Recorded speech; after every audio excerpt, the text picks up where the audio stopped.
Bonjour à tous, allez, bienvenue pour le tirage du 3 au 9 juin. Alors, l'énergie qui nous représente actuellement, c'est la 2 de coupe. La 2 de coupe nous parle d'instaurer des liens plus sincères, plus forts. C'est-à-dire que aujourd'hui, je pense qu'on est vraiment en train d'aller choisir cette énergie d'amour, cette énergie de partage justement, pour pouvoir aussi être un petit peu dans la croissance et en fin de compte être dans cet aspect où on se sent soutenu, on se sent accompagné. Il y a effectivement ce côté où main dans la main, on fait les choses, on avance, on a besoin de concret aujourd'hui. Donc effectivement, le 2 comme ça va représenter aussi tout ce qu'on investit, c'est-à-dire au niveau énergétique. Qu'est-ce qu'on met en fin de compte, qu'est-ce qu'on met comme énergie et dans quoi on la met. Il y a vraiment cet aspect de dualité qui est là, comme si en fin de compte il y avait une réflexion actuellement, un peu ombre et lumière sur ce qui se passe dans notre vie pour retrouver beaucoup plus d'équilibre, parce que le 2 c'est aussi cette dualité, les choix qu'on doit faire pour retrouver justement cette balance, cet équilibre. Et d'ailleurs, ce qui est assez drôle, c'est que là où on va, c'est la tempérance. Et vous le voyez, on retrouve cet aspect des coupes comme ça, avec cet aspect de jauge. Comme si, en fin de compte, on prenait un peu un chemin de modération. Un chemin où on cherche peut-être en ce moment le juste milieu entre colère, douceur, joie, peine. C'est comme si on cherchait à trouver des solutions sur notre situation. Quelque chose qui nous convient mieux. Quelque chose qui nous parle d'une réflexion sur ce à quoi on met de l'énergie, on met de l'importance et à l'impact de nos choix sur tout le reste de notre vie. Donc il y a vraiment cet aspect-là qui ressort. Moi je pense qu'on est peut-être dans une surconsommation actuellement, comme si peut-être le petit moulin dans la tête, il est à fond, on fait trop de choses, on met trop d'énergie dans tout. On n'arrive pas à revenir à quelque chose de plus congruent, de plus équilibré. Donc ça va être l'enjeu de cette semaine, ça va être éviter justement d'être comme ça dans du drastique sous toutes ses formes, c'est-à-dire d'être hyper rigide et de donner dans tout. Là on essaie de revenir dans quelque chose de plus ancré, de plus sympa, de plus équilibré pour nous. Donc ce qui nous est demandé effectivement, c'est de retrouver d'une certaine façon un espèce de droit chemin, quelque chose qui va nous permettre justement, comme je vous disais, de se sentir en équilibre, de sentir que les choses sont peut-être pas parfaites, mais en tout cas je veux dire ça va quoi, ça va, on est pas mal. Parce que là il y a un déséquilibre qui se fait sentir, vous avez dû le voir de toute façon sur la semaine dernière, c'est comme si il y avait un essoufflement de quelque chose. Donc ce qui va nous aider, c'est la Vallée de Pentacle. Le Valet de Pentacle, il reste des pièces à mettre en place, là, actuellement, dans la situation que vous vivez. Ça ne veut pas dire que les choses ne vont pas arriver, c'est juste que on est au bon endroit, on est au bon moment, mais il reste du travail pour aller chercher des réponses concrètes, tangibles et surtout adéquates à notre situation.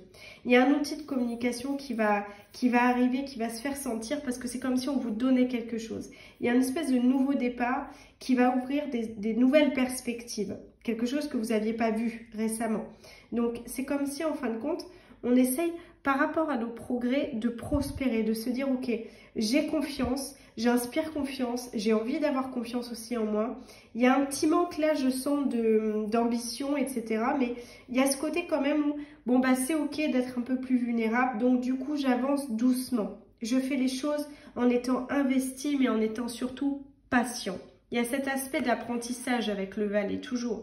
Donc on fait les choses petit à petit, et même si c'est lentement, parce qu'en ce moment, la jauge d'énergie, elle n'est pas à son maximum, eh bien, c'est pas grave, c'est ok, ça fait partie du truc.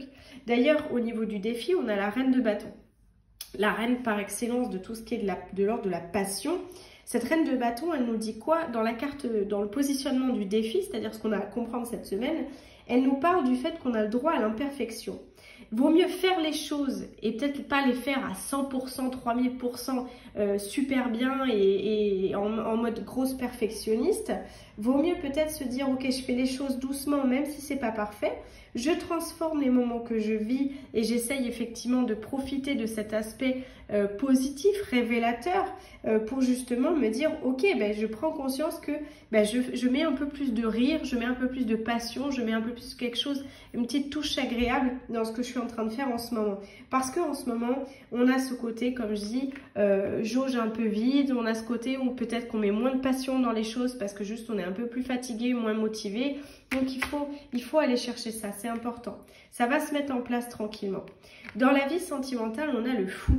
Le fou nous parle du fait, effectivement, cette carte, c'est un peu céder à cet appel, c'est un peu se dire, bon ben, allez, je vois que je place ma confiance dans l'inconnu. Donc il y a cet aspect comme ça où il faut effectivement faire step by step, chaque jour par jour. C'est vraiment ce côté où j'avance doucement, pas par pas. C'est vraiment ça qu'on nous dit. Il y a ce côté où, dans la vie sentimentale, il y a peut-être quelque chose d'un peu conventionnel chez vous, où vous dites, bon ben voilà... Moi, je suis en quête de liberté, je suis en quête d'expression personnelle. J'ai pas envie d'être impulsif, j'ai plutôt envie de m'écouter, j'ai envie d'être en phase avec qui je suis, avec mes expériences. Donc, quelque part, ce qu'on vous demande, c'est peut-être de prendre un départ qui est en stabilité, de se dire, ok, je fais confiance à ce qui va arriver, quoi qu'il se passe actuellement. C'est de lâcher un peu prise, tout simplement. C'est de revenir au niveau zéro, c'est-à-dire un réalignement total pour se dire, ok, je m'autorise à ce que les choses soient différentes prochainement, même si j'ai pas tous les éléments, je fais confiance. Il y a vraiment cet aspect de repos, j'ai l'impression, du cerveau là, et des angoisses, comme si on apaisait le truc là. Cette semaine, on est en train de peut-être ajuster son énergie pour plus d'équilibre et retrouver un petit peu plus de congruence dans notre vie intérieure, etc. Il y a vraiment cet aspect comme ça allez, on se fait une pause quoi, on se fait une pause à l'intérieur, on essaye de mettre en veille tout ce qui vient nous alerter, tous les boutons, les machins qui remontent à la surface, qui sont difficiles, les boutons émotionnels qui sont compliqués. Il y a vraiment cet aspect. D'ailleurs, dans la vie professionnelle, on a la 9 de Pentacle. On arrive, comme je vous disais, à un espèce de point culminant où il faut à un moment donné rétablir un peu d'équilibre parce que peut-être que vous donnez trop dans votre vie professionnelle et pas assez aussi dans votre vie affective. Donc, pareil, là, il y a une bascule qui est complètement erronée. Il va falloir reprendre un peu de la vie et de la passion aussi dans ce qui se passe dans sa vie intérieure pour pouvoir rééquilibrer et la vie sentimentale et la vie professionnelle. On est dans cet aspect. Donc là, la vie professionnelle, elle nous parle du fait que voilà, c'est peut-être aussi dur un peu de repartir, de se dire on arrive au bout de quelque chose et là, il faut remettre de l'énergie dans le truc. Ça peut sembler difficile et je vous comprends parce que effectivement, on peut avoir ce sentiment de disharmonie et de fatigue avec ce manque, comme je disais tout à l'heure, qui ressort, ce petit manque d'ambition. On a du mal à aller rechercher du peps, quoi, du panache. Donc, quelque part, ce qu'on vous dit ici, c'est de prendre du bon temps. C'est-à-dire qu'à un moment donné, relaxez-vous, autorisez-vous peut-être un moment dans la journée, ça peut être 10-15 minutes, je sais pas, méditation, aller dehors, faire une pause clope en conscience. Il y a plein de choses que vous pouvez mettre en place pour pouvoir prendre un bol d'aération au niveau de l'esprit. C'est vraiment ça, c'est ajuster votre énergie de façon à vous harmoniser pour mieux vivre ce qui se passe aussi dans la vie professionnelle en ce moment. C'est ça qu'on nous dit. La carte bilan de cette semaine nous parle du soleil. Donc c'est appréciable parce que effectivement, en espérant que ça annonce aussi du soleil physiquement, on vous dit apprécier le succès et le bonheur. On a peut-être tendance à être trop dans quelque chose et à en oublier justement un peu l'instant présent. Je sais que c'est répétitif de dire oui, il faut être dans le moment présent, mais c'est vrai. On est trop soit dans le passé, souvent à regarder tout ce qu'on n'a pas fait, tout ce qu'on nous dit, tout ce que machin, tout ce que truc, tout ce qui est arrivé, ou trop dans le futur à se dire bon bah comment ça va se passer, qu'est-ce qui va se passer, faut que je pense à ça, faut que je fasse ça, faut que machin. Apaisons-nous. Retrouvons un petit peu d'énergie là, comme ça, c'est aussi le symbole ça d'un plexus, un plexus solaire, donc c'est aussi retrouver de l'énergie positive et se dire je respire, mes relations progressent dans la joie et le partage, j'ai une énergie d'expansion qui m'accompagne. Alors peut-être que ça va pas aussi vite que je l'espère, c'est pas aussi fort que je l'espère, mais malgré tout, vous devez sentir quand même une certaine progression. Et l'intérêt aujourd'hui, c'est de se dire voilà, il y a des nouvelles idées, il y a un nouveau pouvoir qui arrive, il y a des espèces de lumière sur des questions que vous avez qui vont être faites. Donc tranquille, cette semaine on y va piano tout simplement. Voilà, si vous avez besoin de voyance, de guidance, de thème astral, de tout ce qu'on peut trouver au niveau voyance ésotérique, n'hésitez pas à nous retrouver sur le site kivoitout.fr.